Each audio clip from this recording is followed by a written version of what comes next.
right, well, without further ado, here is Bill McGrath.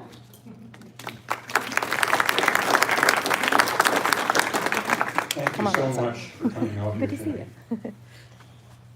I'd like to take you back to February of the year 1900, and you are out in the woods east of Mille Lacs Lake in the lumber camp of my grandfather, James E. McGrath.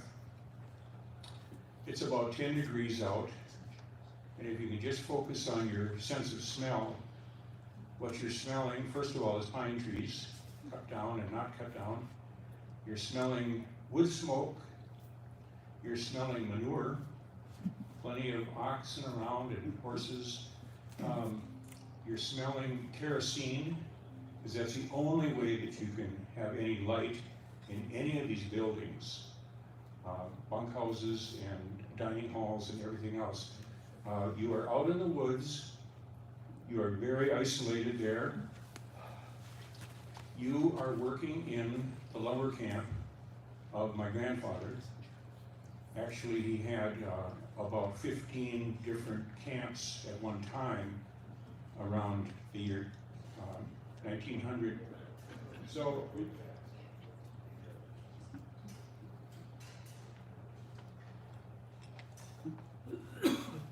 once you're there, you're there. This was a very remote area, even though the lumbering industry had been going on for 60 years in Minnesota. But nobody had wanted to mess with the upper Snake River.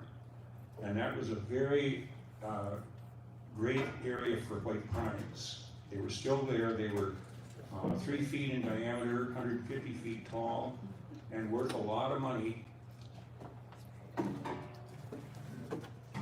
And this is one of my homemade maps, award-winning. But you can see a few things here.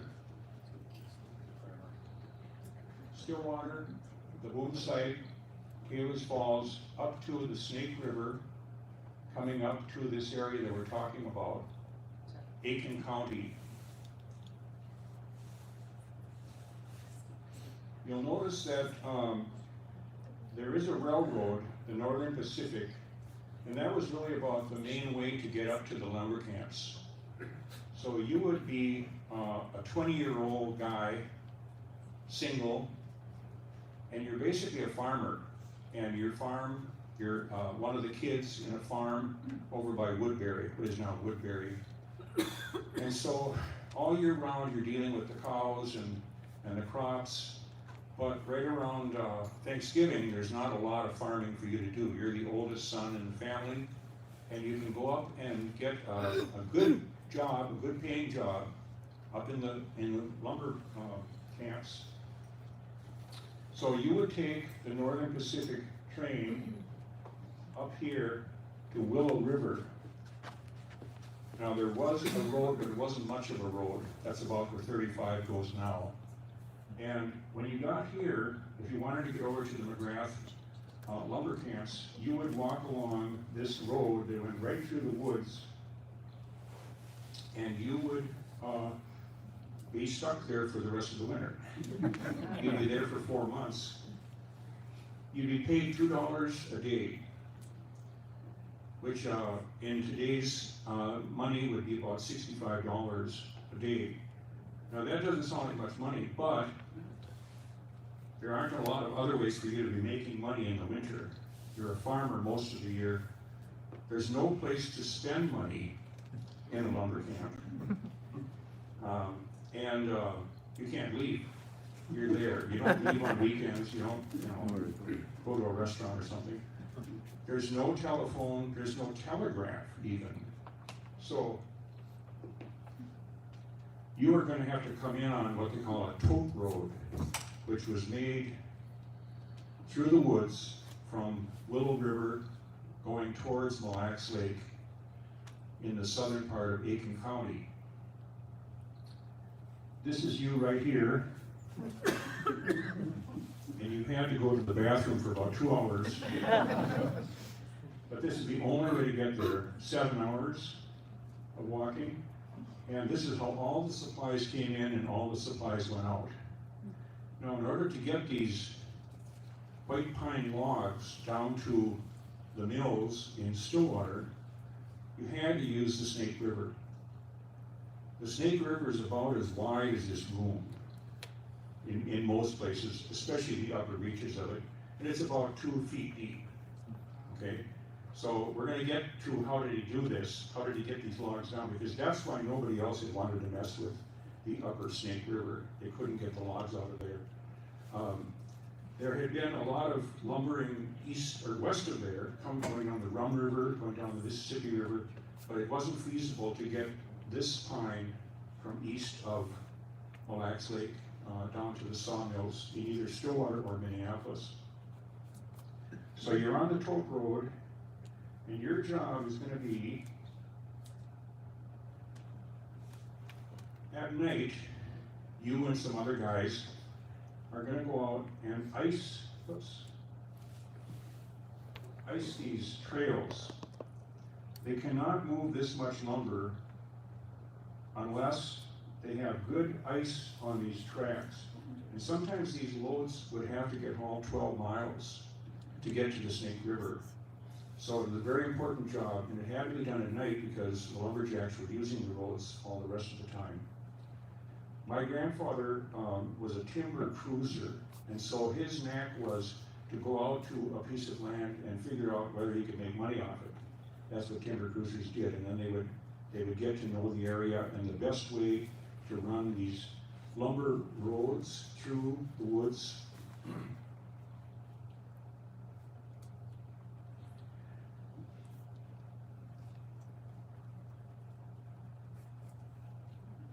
If I'm the last of his grandchildren, and I know that I am, I might be the last grandchild of any lumber baron of Minnesota, because he was pretty much the last.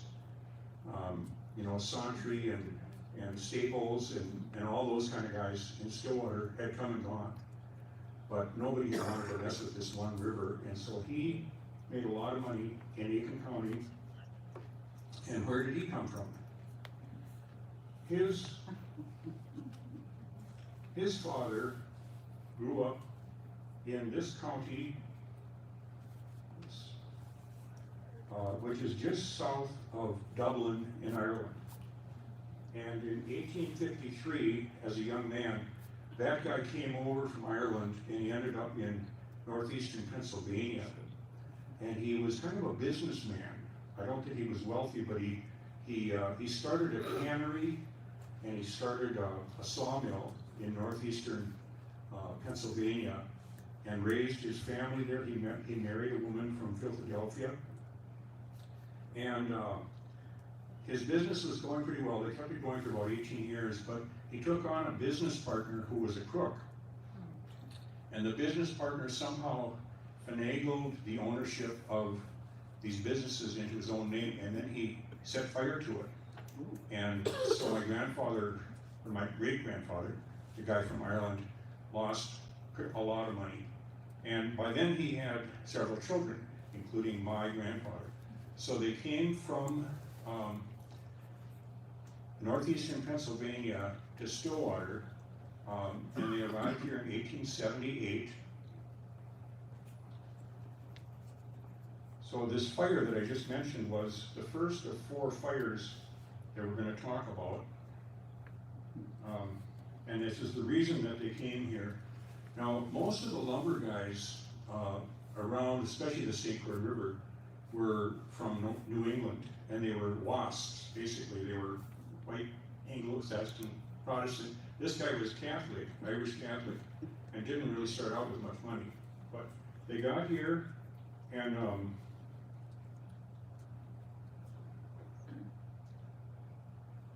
my grandfather, James E. McGrath, married this woman. She had come from Canada. I never knew her because she died in 1935.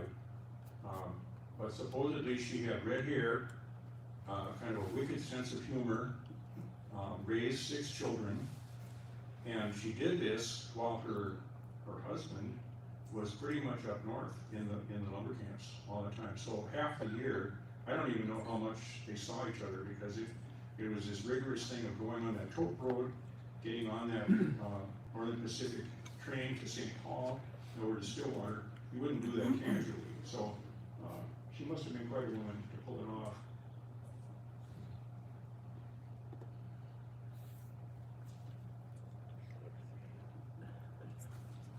Eventually, my grandfather, as a teenager, got a job in a sawmill in Stillwater. I think there were 9 sawmills at that time. A very low-paying job, but he was attracted to becoming more of a lumberjack, or at least, try to make some money off of white pines. And so he moved up and was working primarily in Wisconsin at that time. In the 1880s, he started his own business when he was 25 years old, and somehow he came up with enough money to buy this house. In the year 1900, the McGrath family bought this house, and we had it for 64 years. We had a lot of fun in it too, but this house had been owned by 2 other lumber barons previously, and both of them were from Maine, a guy named Hersey and a guy named Nelson. One of the things about this house,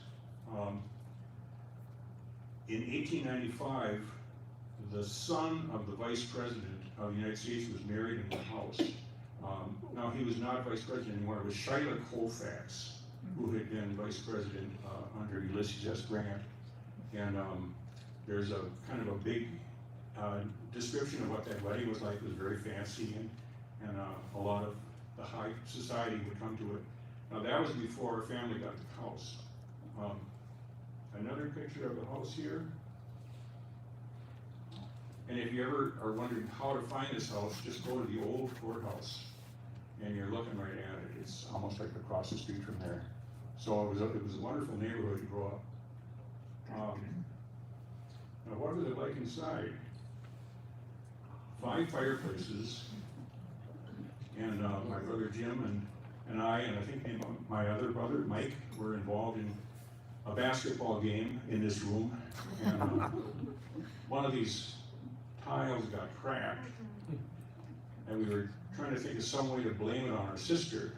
It was not even there at the time, and that didn't work, but yeah, it was a great place to grow up. 5 fireplaces, fancy stuff around. Since then, it's been purchased by 5 or 6 other families, and these are people that had money and have fixed up the house very nicely inside, as you can see from some of these pictures. That's kind of what it looks like. Now, the funny part about it is that when we were growing up in this house in the 1950s and 1960s, the money was gone. And I think there are probably people in the audience that can relate to this, because that lumber industry was amazing, and then it just ended. And there's these big old houses that needed a roof, and they needed windows, and the furnace didn't work, and all of that stuff. So when we were living here, we were, well, we use the term wiener water soup. Anybody can relate to that. It wasn't quite that, but it was right above that. Okay. So I've spent a lot of my life trying to understand how it was that I grew up in a house like this. We had very little money, but we had a good time. So how did my grandfather get his hands on this land? It goes back to a tree. Many of you probably heard about this particular tree. Wisconsin was not a state, Minnesota was not a state, but these lumbermen from New England wanted to get their claws onto this white pine. White pine is a wonderful lumber product. One thing about the logs is that it's very buoyant. 2 guys can stand on a 16-foot log of white pine and it won't sink, which is not true of red pine. So there were a lot of advantages to this. It was very desired wood. And this treaty was between the federal government and the Anishinaabe people that were living around there. And it had to do with the exchange of money over a 20-year period. I have never actually heard anybody say that the Anishinaabe people did not get their money. There was another part of the treaty that said that the people living up there would be granted hunting, fishing, and gathering rights for all eternity. And that has been touch and go at times. And we'll talk about that towards the end of the talk. But this was a treaty that allowed all that land up there. And actually, this treaty probably pertained more to Wisconsin, because it went from like Rhinelander to St. Cloud. That area, that's where the White Pines were, pretty much. So that land got bought, and most of it got logged, except for Aiken County, where the Snake River is. Another wonderful map. And you can see St. Croix down here. Whoops, didn't mean to do that. Having some issues here. Anyway, I can't get that red light to work right now. But St. Croix, this is the Snake River coming up, and each one of those axes is a camp. And in each camp there were about between 50 and 75 men working. From those months of roughly November to March in these camps. There's that tote road again. The only way to get in there was that tote road. And you'll notice Mora and Pine City. That section of the river, like I say, is very, very hard to negotiate. And to get logs to go down that was a big feat. Nobody else wanted to do it. So this is kind of like what his winter operation would look like in terms of some areas that you know in the Twin Cities. So he would have about 1,200 men, and I've heard more than that, but I'm sure of 1,200 men. He might have had close to 2,000 men working for him some of these winters. 600 horses.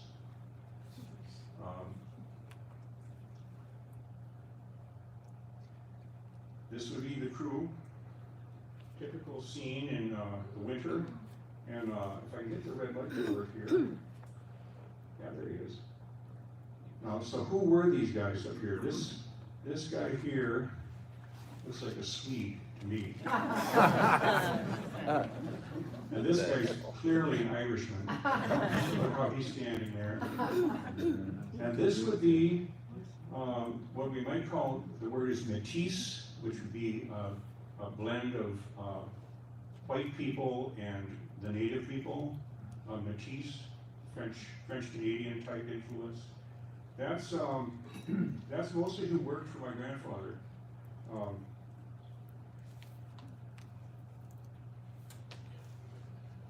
And they might be hauling that 12 miles on those icy roads that you're in charge of. Now, when they would get the loads of logs out to the river, they would have to make a mark on each log, because these logs were going to get sorted out at the boom site just north of town here. And so my grandfather's people would put, it was an S, an X, 2 slashes, and another S. That was his brand. It was registered with an office in St. Paul. That's how they knew how to sort out these logs. So this would be going on for about 4 months. Again, you know, it's not much of a river up there. And the way that he did it, and I don't think he was unique at this, but he was very successful at it, they would create a series of dams. And in a typical winter, my grandfather would have 15 dams, which means 15 lakes. And all of these logs would be brought out onto these lakes. The reason he was able to do this was the invention of dynamite. Alfred Nobel right after the Civil War, invented dynamite, and that allowed them to be able to be real precise about blowing up these dams in a certain order. They would start, at the lowest one, and then those logs would end up going down the river. I wanted to talk about something else. We're going to get back to the river in a minute here, but right about this time that my grandfather was getting involved in logging on the Snake River, the terrible Hinkley fire happened. And there were more than 400 people killed. It was one of many really bad fires. And it's hard for us to imagine this now, but there were no regulations at all. You just go up and cut the trees down, leave a big mess, and very little government oversight. But when this fire happened, they began an effort towards clamping down on the lumber barons, such as my grandfather, and a guy named C.C. Andrews was instrumental in that.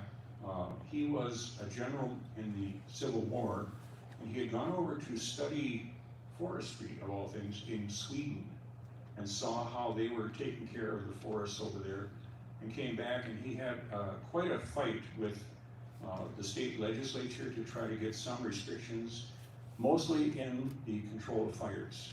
And he became basically like the first person to oversee a network of township fire wardens, which we still have now. But there was no restrictions at all before really 1895, right after this fire happened. Getting back to the river for a minute here. In the spring, most of these lumberjacks would go back to their farms, and a different crew would take up this work, which was very dangerous. Sleeping in wet blankets night after night, and no fun. But they did it, and these guys would go all the way down to Stillwater from the area around Mille Lacs Lake. They would end up coming down with the logs. We hear about the food in these dining halls, and of course each camp had to have its own dining hall. So this is a typical one. This is a McGrath location up there. So he might have had 15 buildings that looked like this spread out in that big area. The cook was often one of the most highly paid persons in the lumber camp, and the men were. It was very important to them that they have really good tasting food. So my grandfather, who was kind of the last of the lumber barons, would make sure that they had not just pork and beans and so on, but they would have fish dinners twice a week. He was Catholic, so Friday was probably a fish day. I don't know. And also 2 types of pies and 2 types of cake at every meal. Some of the meals would be eaten out in the woods at noon, but they spent a lot of time in these dining halls, and there was no talking allowed. And this was pretty much not just my grandfather, but they didn't want people to be lollygagging around over their meals, so they'd have like 10 minutes to get in and eat. Typical lumberjack back then, the winter guys, in other words, would eat about 5 pounds of food a day.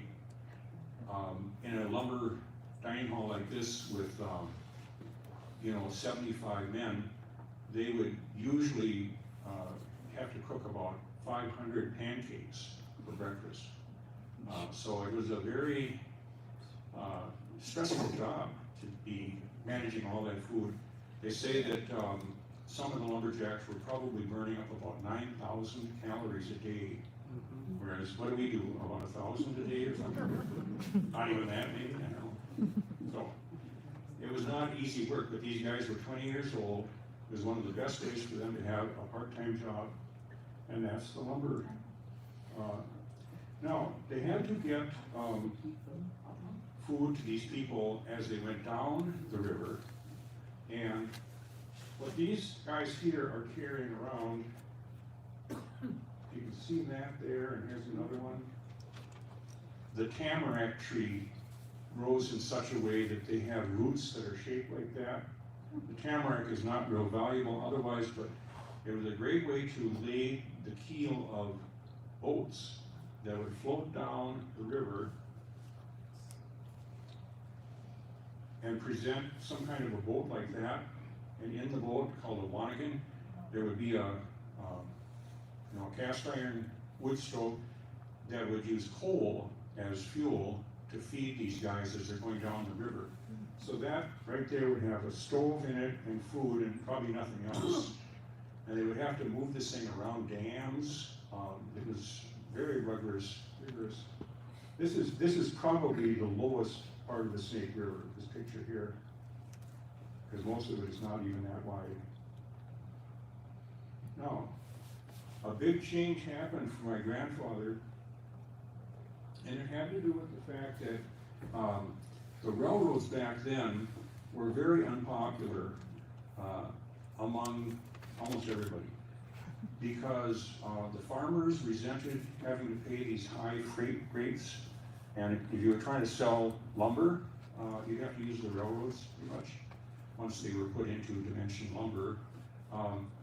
And you were always interested in getting whatever you were trying to sell out to the eastern markets, New York, Philadelphia, Boston, and therefore it had to go through Chicago. Trains had to go through Chicago, and Chicago would lay all these taxes basically on the freight. So around about the time that my grandfather was getting started, there were some folks, if you know the name Washburn, there's a lot of these big names in Minneapolis. They were lumber guys.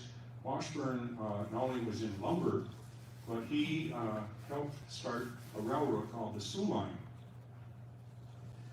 And the Sioux Line was kind of the Grateful Dead of railroads, wanting to do it their own way, kind of like. So they said, we're not going to mess with Chicago at all. The Sioux Line is going to gather farm produce and lumber and everything else and send it up through Sault Ste. Marie, up into Canada.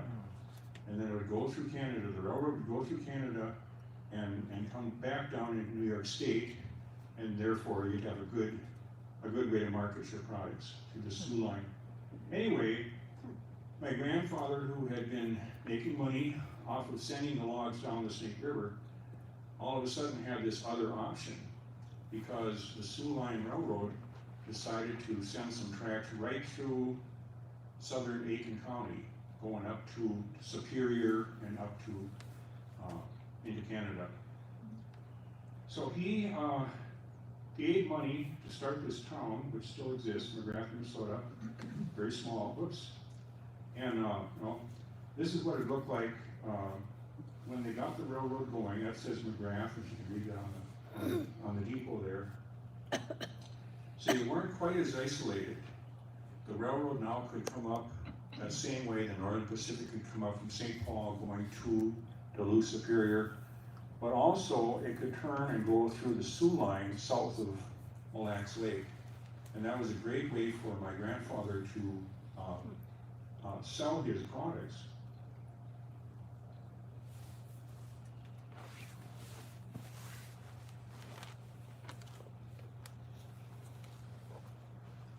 Now this sawmill that he built has been described as being the biggest sawmill in Minnesota, but it was later in the game. He built it in about 1910.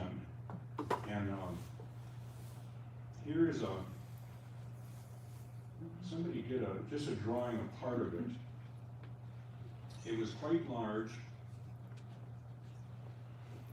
It says they're White Pine Sawmill, and they use the word hot pond.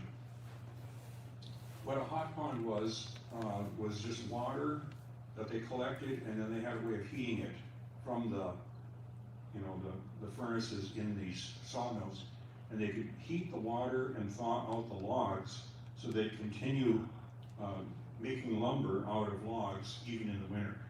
And that was a great advancement This is not really a map. I'll just shut up and let you read it for a minute here.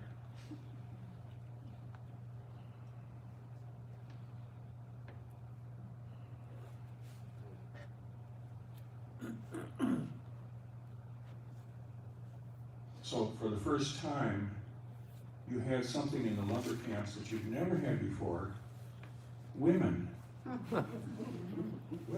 Women. You had families living in these houses. You had a school, a general store, a post office, and all this. It was almost like a town, but it was not incorporated as a town. It was just a big sawmill. And it was just, if you know Solano, does that word mean anything to you up there? It's that area where the sewer line went through was perfect for setting up this kind of a community. And that went on for 11 years. There he is, my grandfather.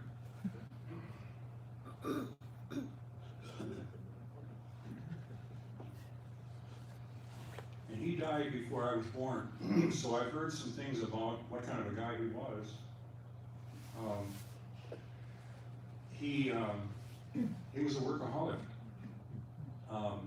He would get up at 4:30 and he would be in bed by 9:30 every night. He never drank, he never smoked. I don't know if he swore or not, we can't be sure about that. He probably did sometimes. But he was really good at looking at a piece of land and figuring out whether he could make money off it, and that's what a timber cruiser did. Now we have some other relatives of mine that I didn't even, right here. My grandfather did have some help from other siblings, and one of them was Frank McGrath, who is related to this woman sitting right here. I just met her an hour ago. So it's been a fun night so far. Anyway, he had a great sense of humor, and was very soft-spoken, I'm told. He was famous enough to get, this is the Minneapolis Tribune. They would run things like this every now and then about some prominent guy. This was probably, I think this was 1935, 1936 up there. So he had been at it for a long time. He was really the last of the line. The sawmills in Minneapolis and other places like that had pretty much shut down by this time. And he was able to keep it going because he had his own sawmill right up there and a railroad going right through it. Things were good. The boom site, as you know, closed down, 1914 I think it was. So really nobody was using the St. Croix for floating logs after World War I, let's say.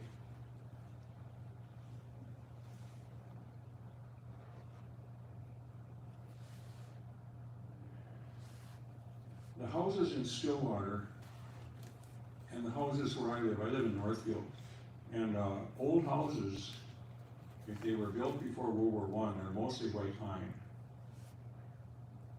And the white pine came from that same area up there where that treaty awarded all that acreage to the lumber companies.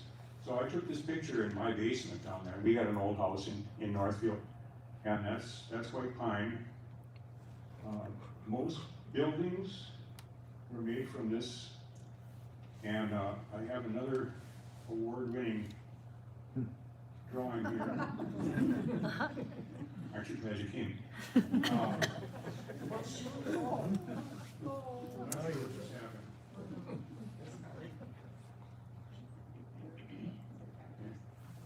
That was the light show there.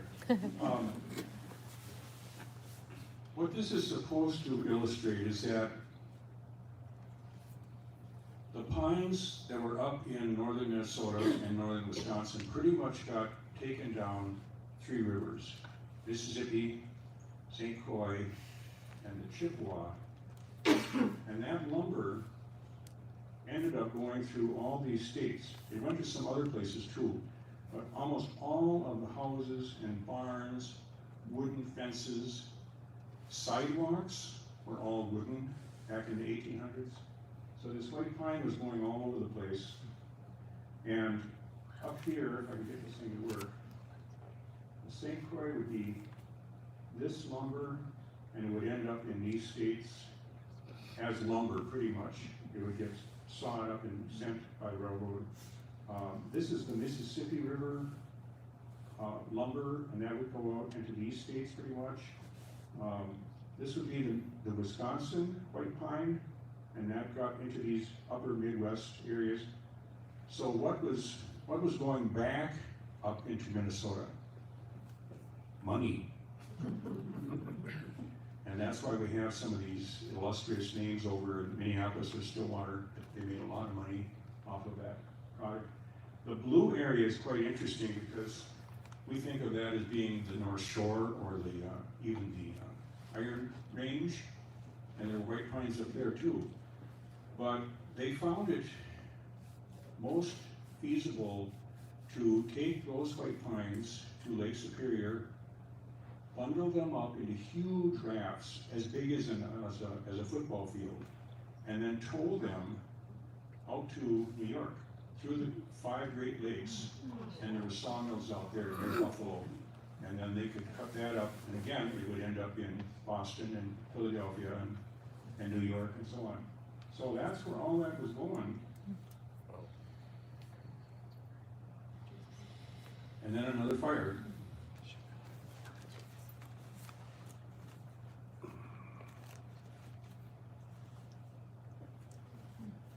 It was September 5th of 1921. Very, very dry conditions, as always happens up there in September. And the place burnt down to the ground, the whole sawmill, which is fairly common with sawmills. They burnt down quite often. He was accused of arson. And I have a newspaper article, it was actually in the St. Paul paper at the time, where he was hauled into court and accused of burning down his own sawmill.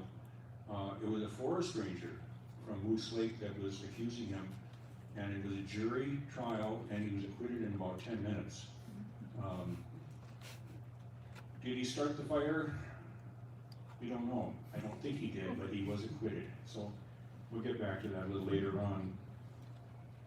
A picture of the actual white pine mill on fire. And that was, I've met a relative of this guy. He grew up in Stillwater. He made some McGee's in Stillwater. So it was a tragic thing. And he told the newspaper that he lost $500,000, which is like $16 million nowadays.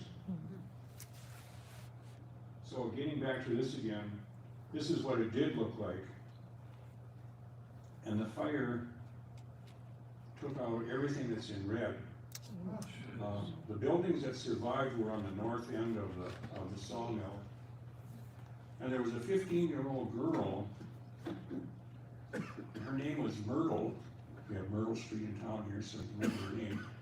Myrtle Roberts, and she was interviewed years later about what this fire was like, and she said her father was working in the sawmills at McGrath, Minnesota, and there had been smoke for days. It just was that kind of a summer, very dry and forest fires all over the place. And she said that on the morning of September 5th, right around noon, there were things flying through the air that were on fire, and they were landing every place, and they were trying to put them out and stuff, but it caught into a huge, very sudden fire, and the people all got out safely. They went up a railroad track that went to the Sioux Line and got on a freight train, and they went to McGrath, Minnesota, and spent the night there. The National Guard had been up there watching for forest fires. So it was kind of a way of life up there, just fires were just a constant threat. That was kind of the end of his lumbering.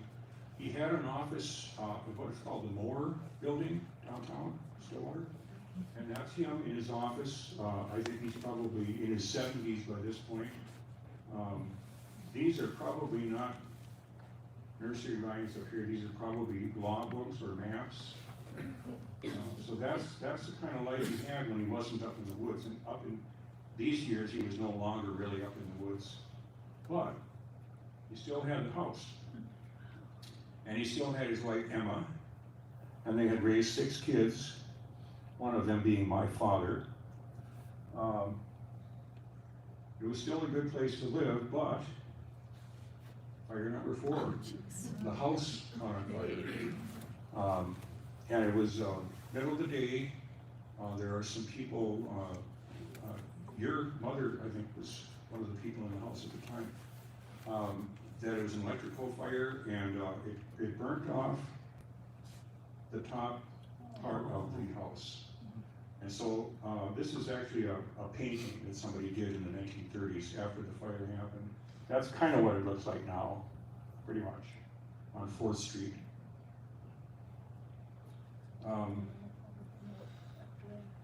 Because of the decline of the lumber industry in Stillwater, there was really no way of making any money off of lumber anymore, and so many people moved away, as you probably have heard about that.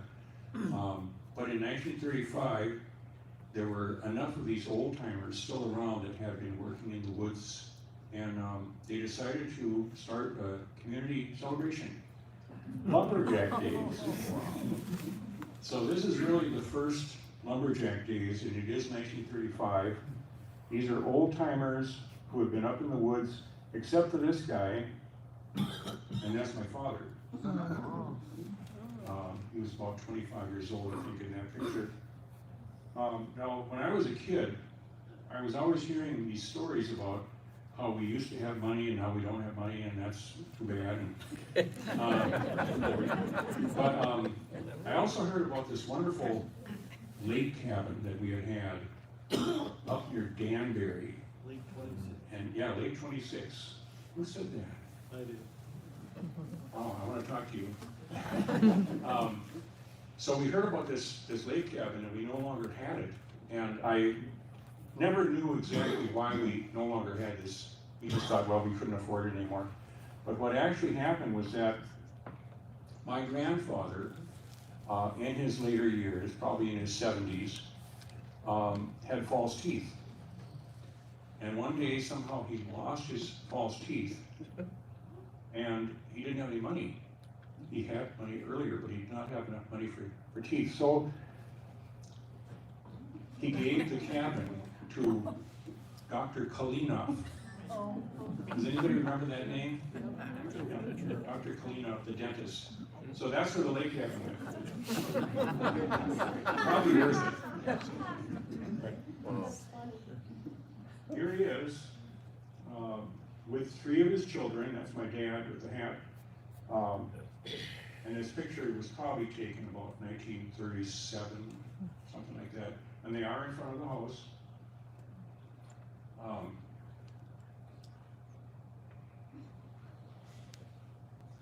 My father is on the left, my mother's on the right.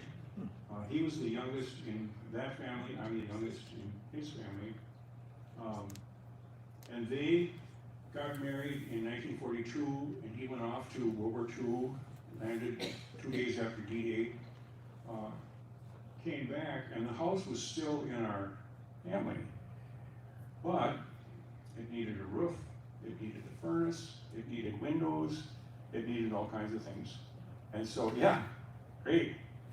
And the other siblings, my father being the youngest, they helped him out, and that's why we were able to hang on to the house for another 15, 18 years after that, after he came back from the war.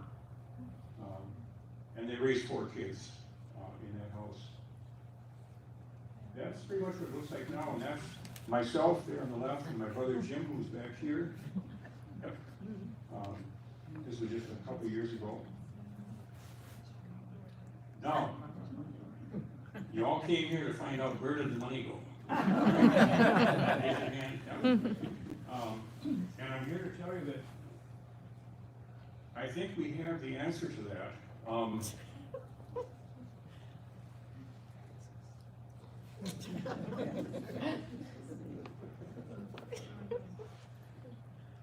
He buried it.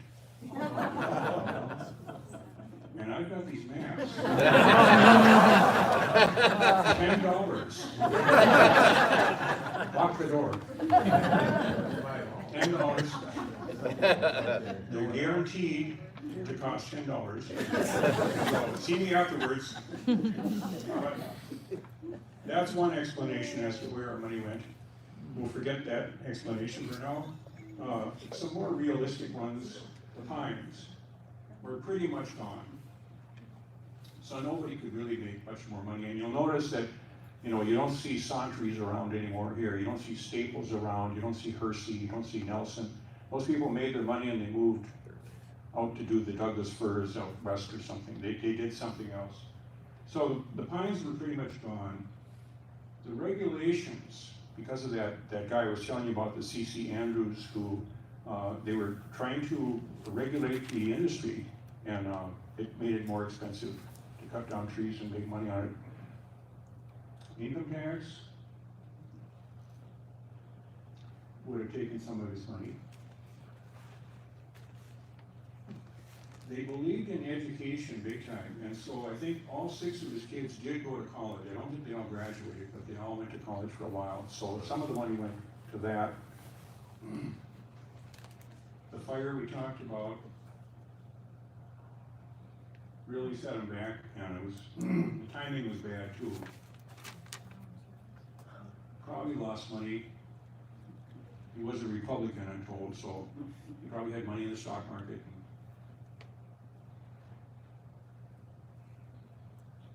The house was just an albatross. And I don't think he had the money to fix it up, but they continued living there, at least in the summer. I don't think they heated it much in the winter. Had a coal furnace. In fact, when I was growing up in Stillwater, there were only 2 houses in town that were still heated by coal. It was us and then the Kilties. Remember the Kiltie? Your neighbor. Yeah. They sold coal. And then, as I said, some of the money went to my father to hang on to that house. So that's how the McGrath empire declined. And so what became of him? We got to go back to early June of 1940, and my grandfather was 79. And he still owns some land up around McGrath, Minnesota, east of Mille Lake. So on a certain morning in June of 1940, he and my father went up to that piece of land, and my grandfather told my father, "You wait here, I'm gonna just walk up this road a little bit, and I'll be right back," and they never saw him again. And so my grandfather, oops, I did it again. It's okay, just touch the cord next to the computer. That's it.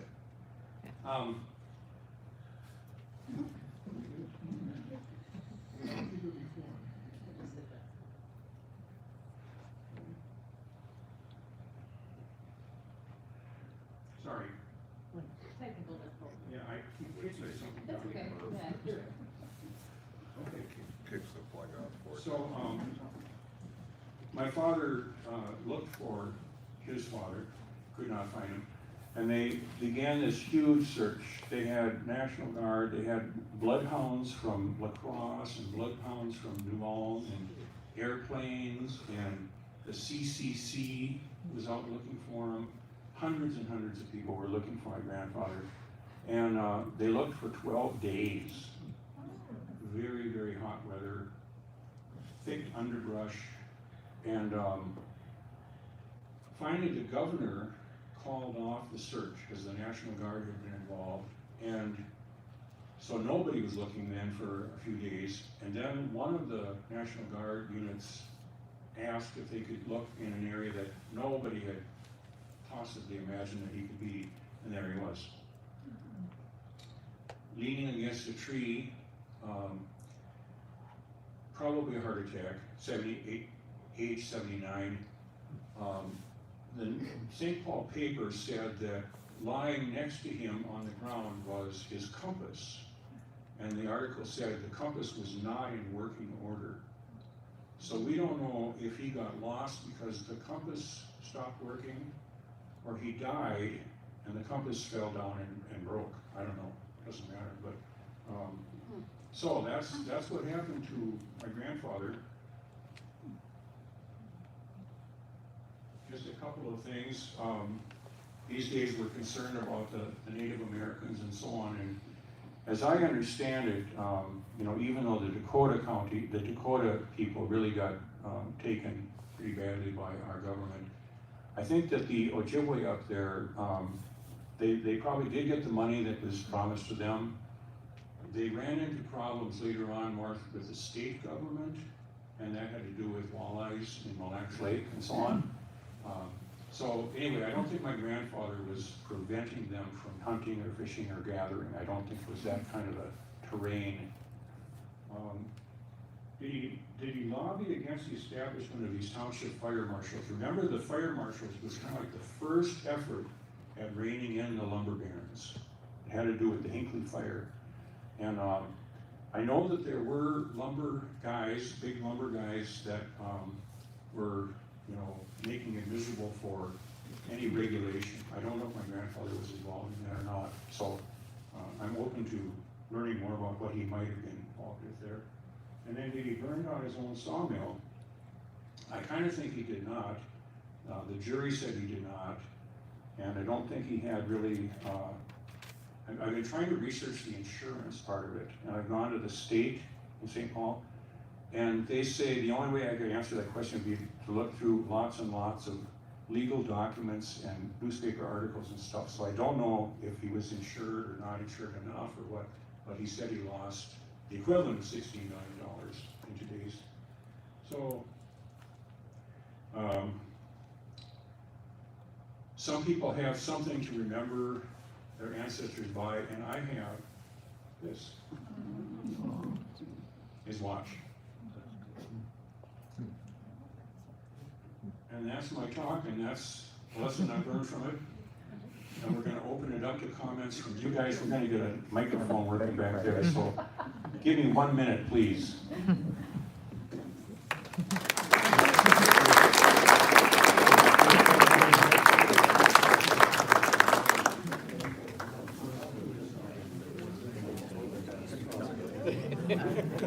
You know his stuff?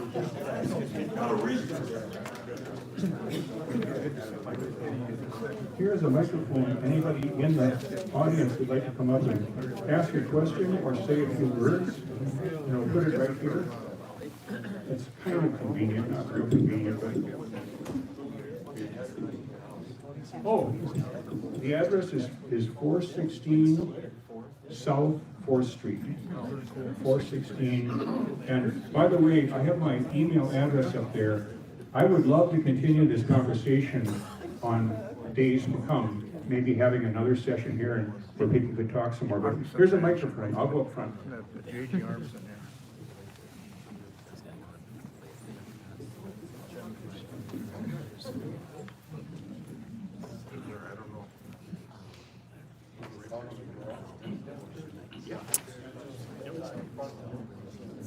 Maybe I can you hear me? Maybe I can fill in a little time here before you can pick up our questions.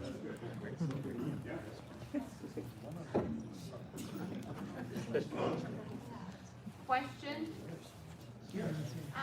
So the third floor of the Hershey home or your McGrath home, when did that burn?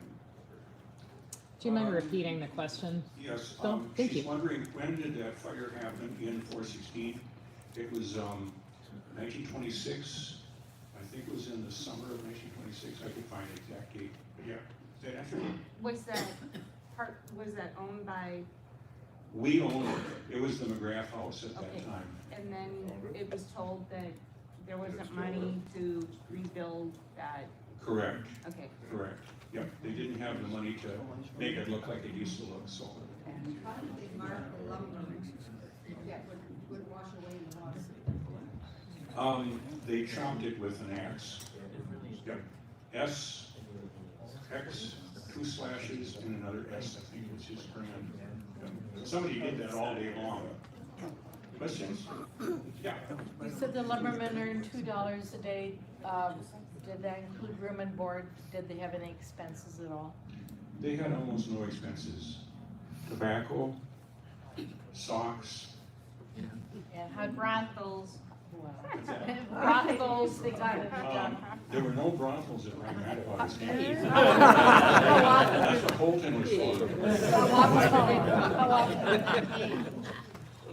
I've heard different things on that.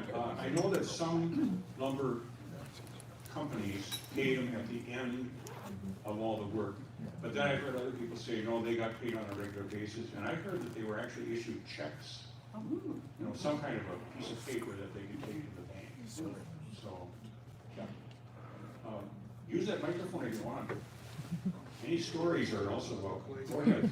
I have a comment for you. If you want to look up about the fire in your house on 4th Street, Yeah. the Stillwater Library has all the building permits, Great. and it'll say how much it cost to reconstruct it and who did it. And, Wow. yeah, it's very interesting. Thank you. We know the day when the fire happened and all that. I've just not zeroed in on it very well for tonight. Did you have some things to say? I got a couple things too. Yeah. Again, I told you, I'm the trivia guy, he's the actual factual guy. Darlene, who's her name? Darlene in the room from St. Cloud? Okay.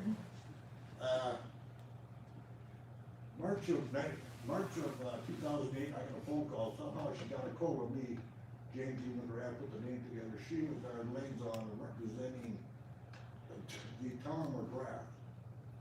And would you be willing to come up there for the, our 100-year anniversary, 2008? I started thinking, hey, you know, like this could work. Anyway, long story short, they had made hats. I ordered 18 or 20 of these for my grandkids, you know, to wear.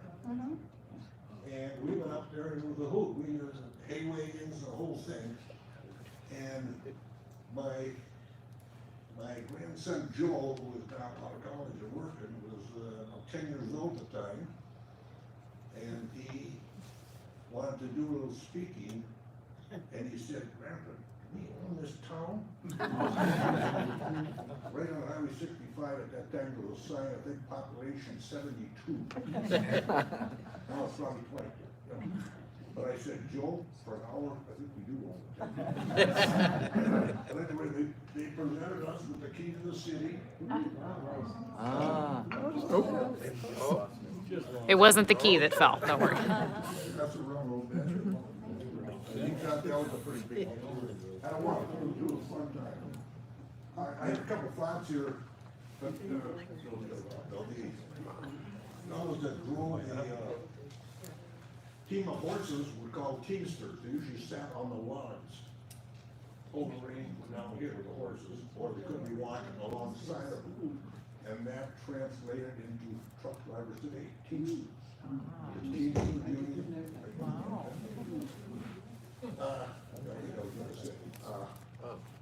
Bill mentioned that cabin. I'm 9 years older than Bill.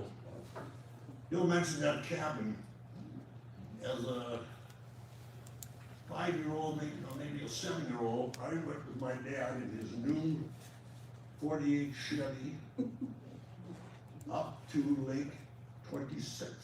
And that's what it was called. Nobody else knew the name of it. I stopped in Danbury 20 years ago and asked a couple people that never heard it, thought I was crazy. But anyway, we went up there, by the way, my dad and myself, and listen to this, by way of the marine landing that had a ferry across it. Does anybody know about that? Yep.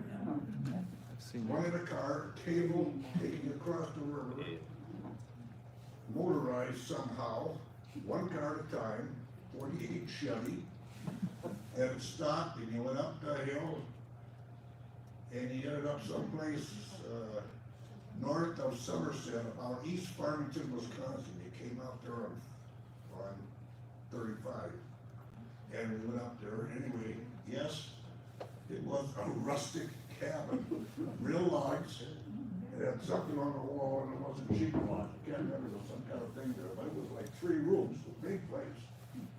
And I'm not sure that Dr. Klenoff got it for his teeth. He must have an interest in it because my dad seemed to have an interest in looking at this place. We spent an afternoon there.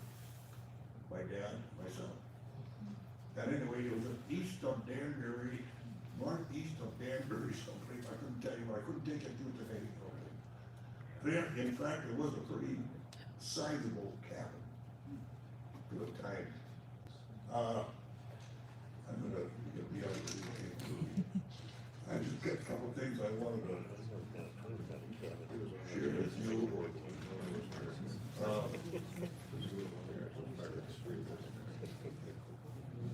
Sandry, Staples, Bean, Tozer, Hershey, Roscoe, McGrath.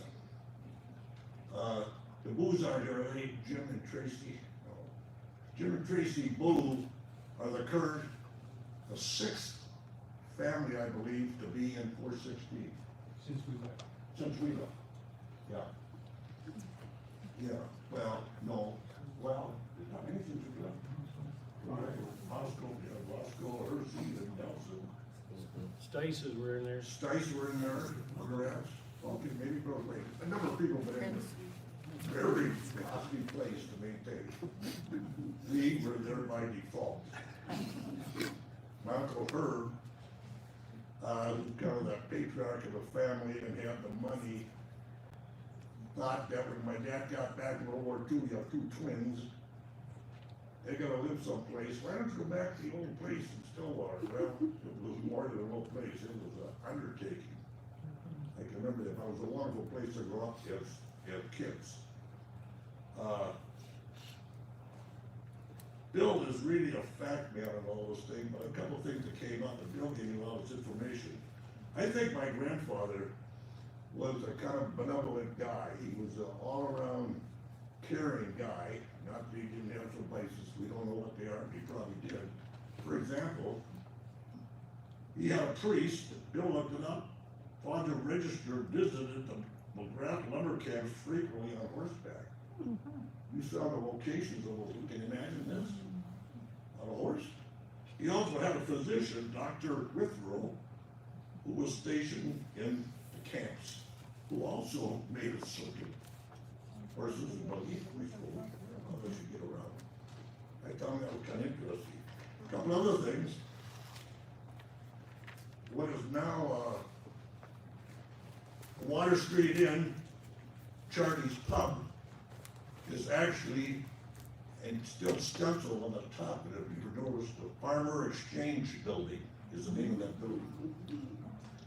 And there's no doubt in my mind, that's where Staples and all these people would have met a horse and buggy, probably, to buy, sell, trade, whatever their holdings were, okay? Very little regulation during this time, so it's kind of a free-for-all, really. It was kind of a scary time, but somehow it got done. And by far, in terms of organization, to me, Isaac Staples was the biggest. He had 3 farms up in Washington County, farms just to raise cattle and feed for his camps, for his men. That's how big he was. It's a pretty big time. Not that James E. didn't have a big operation, but this guy was really something. You know. One more thing and I get out of here.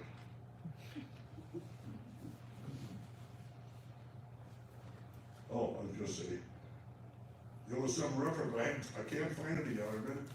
John Nelson was the second owner of 416, the house. Roscoe Hersey, John Nelson, James E. McGrath. And, you can throw, Ulysses S. Grant in there too. Those great names, why does everybody name their kids after those kind of names anymore?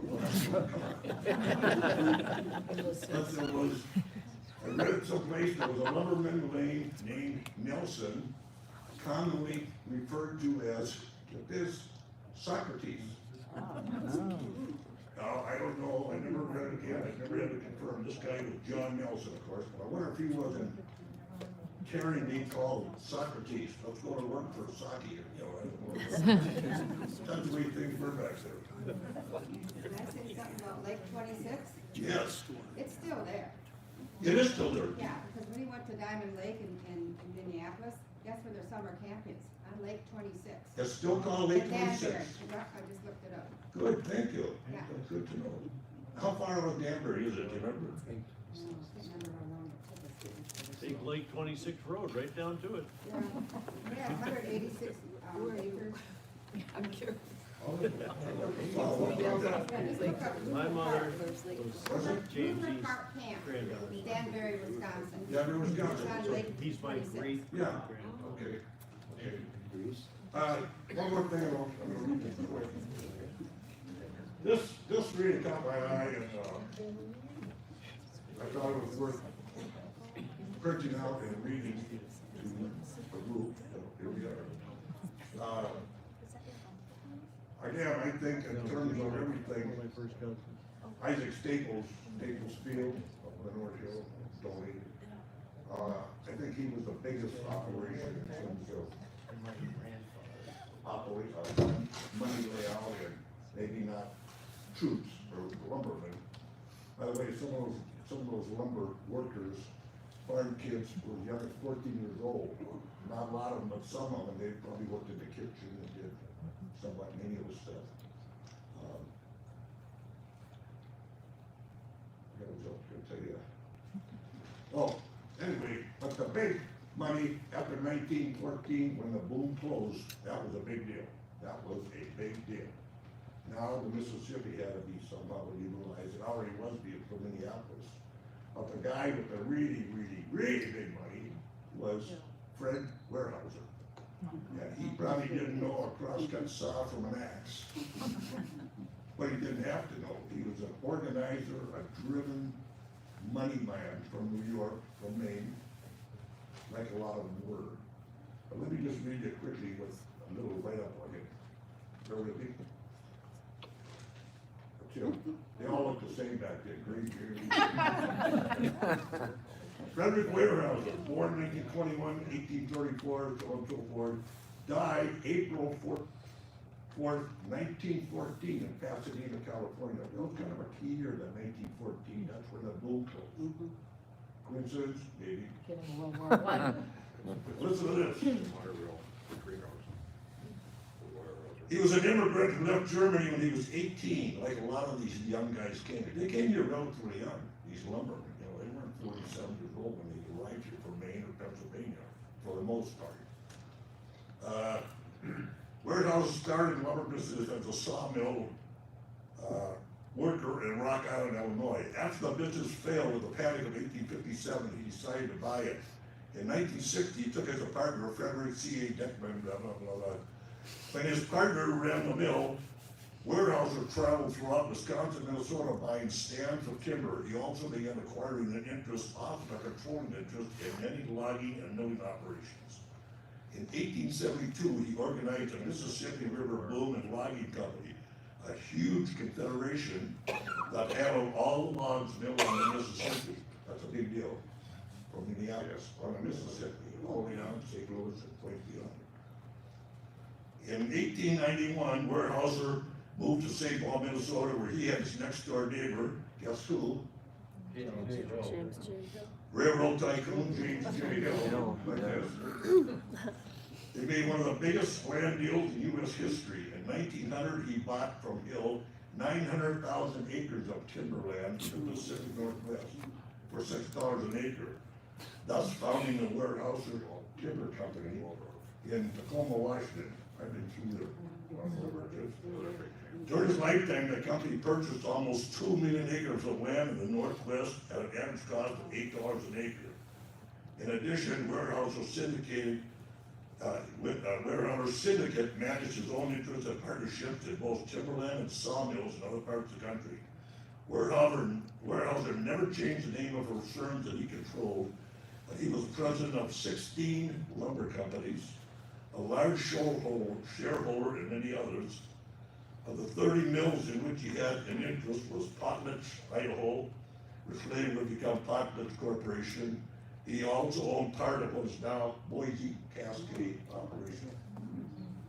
Can you imagine back in these years doing that? 18 when he came here, I mean, that impresses me. Yeah, you know, he wasn't playing softball, chasing squirrels like a lot of these guys. They say he was driven. I've read stories on him, but anyway, talking about big money, this was it. Anyway, that's all I got.